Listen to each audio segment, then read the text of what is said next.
En somme, Paris étouffe. Napoléon III décide alors de transformer la ville et d'en faire un modèle d'urbanisme et d'hygiène.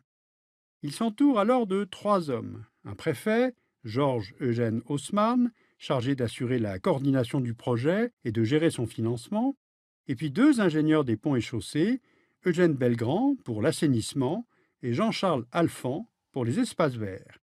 Et le programme tient en trois mots: aérer, unifier, embellir. Pour cela, la ville va être entièrement repensée. L'idée est de restructurer Paris autour de deux grandes percées, reliées par des voies concentriques, à partir desquelles rayonnent quelques grands axes en direction de la périphérie.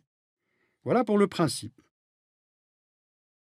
Ce projet urbanistique d'une ampleur inégalée est alors planifié et il va, pendant 17 ans, transformer Paris en un véritable chantier. Des quartiers entiers sont éventrés et ces démolitions spectaculaires vont donner naissance à de larges avenues. Le plus souvent, ces percées sont conçues pour déboucher sur des monuments phares, des repères, situés aux intersections de ces nouveaux grands axes. Mais il y a parfois des ratés, comme lors du percement du boulevard Sébastopol. Une fois arrivé à la Seine, le boulevard ne débouchait sur rien, du moins sur rien de spectaculaire. Alors pour remédier à ce manque, à ce vide, Haussmann fait déplacer le dôme du tribunal de commerce alors en construction juste en face sur l'île de la Cité. Alors le bâtiment n'y gagne pas en élégance, mais l'effet est sauvé. Maintenant, traversons la Seine pour aller faire un tour sur l'île de la Cité. Au milieu du XIXe siècle, l'île n'est qu'un enchevêtrement de ruelles sombres et insalubres, héritées du Moyen Âge. L'état de délabrement du cœur de Paris est tel que Napoléon III et le préfet Haussmann décident de faire table rase du quartier. Des îlots entiers sont rayés de la carte pour faire place à une série de bâtiments administratifs ou publics. Tribunal de commerce, palais de justice ou encore caserne, qui est aujourd'hui la préfecture de police de Paris. L'Hôtel-Dieu, devenu trop exigu, est reconstruit plus au nord.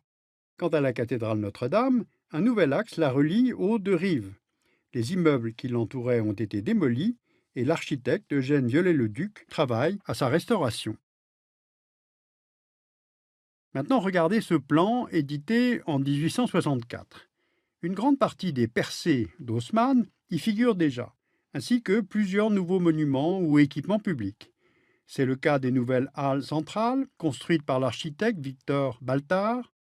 Ces 10 pavillons de fonte, de zinc et de verre serviront de modèle à de nombreux architectes du XXe siècle. Les halles Baltard, le ventre de Paris selon Émile Zola, seront démolies en 1971. Un des pavillons a été remonté à Nogent-sur-Marne, près de Paris. Une partie d'un autre se trouve au Japon et le reste a été vendu au prix de la ferraille. Mais Haussmann ne se contente pas d'aménager Paris ou de tracer de nouvelles voies. Il définit aussi les règles architecturales qui doivent s'appliquer aux bâtiments privés. Les nouveaux immeubles sont tous conçus pour mettre en valeur la perspective de la rue. Cet alignement parfait des façades, des balcons, des corniches va caractériser le style qu'on appellera haussmannien et donner à la ville sa grande unité architecturale.